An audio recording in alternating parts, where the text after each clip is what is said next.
In this video, I'm going to show you how to get more volume out of your DJ controller onto the dance floor using the same speakers that you're already using without peaking, clipping, distorting, or ruining the audio that you're using at your event.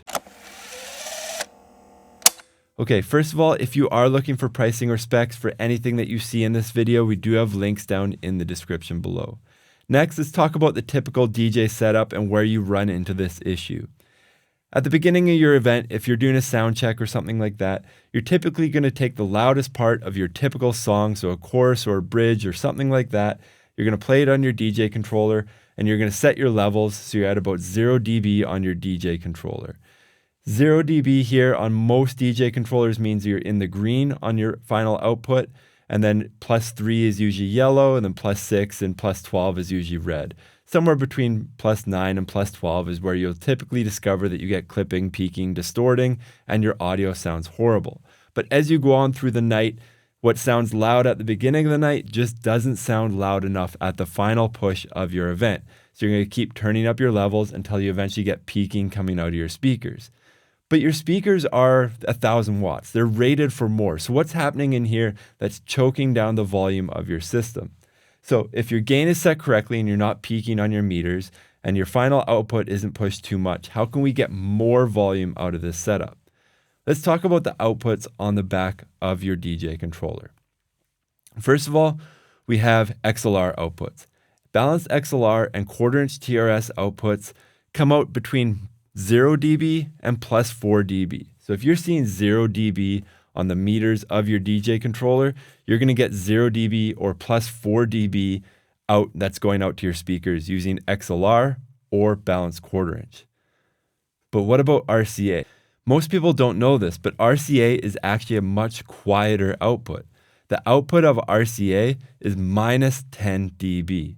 So if you're at 0 dB on your meters here and you're borderline peaking on your DJ controller, if you're using RCA outputs, you're 10 dB short, and compared to XLR outputs, there's a delta of 14 dB. That is a massive discount on your volume of your audio coming out of your DJ controller.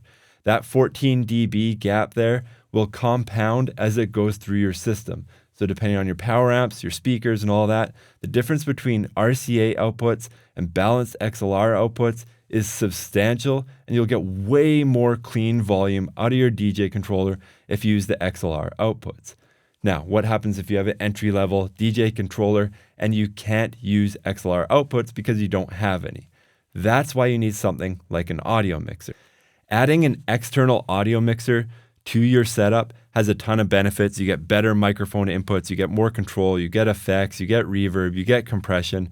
I have another video on the benefits of an external audio mixer that I'll link down below.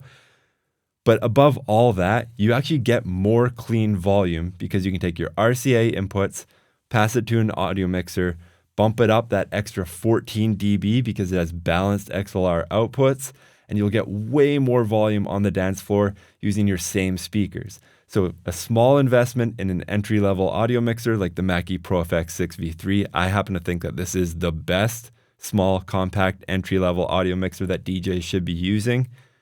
This will give you more clean volume without peaking, distorting, or ruining your audio. So that is something for you to consider, and that is why it makes a difference. Because RCA outputs just aren't as loud as balanced XLR outputs, and you need to boost them a little bit more to get more clean volume on the dance floor. I think most DJs should check out our other video linked up in the corner here on how to connect your DJ controller to a small audio mixer like the Mackie Pro FX 6V3, and we also talk about all the other benefits that you get, why you'd want to do this, aside from just getting more volume from your DJ controller out onto the dance floor.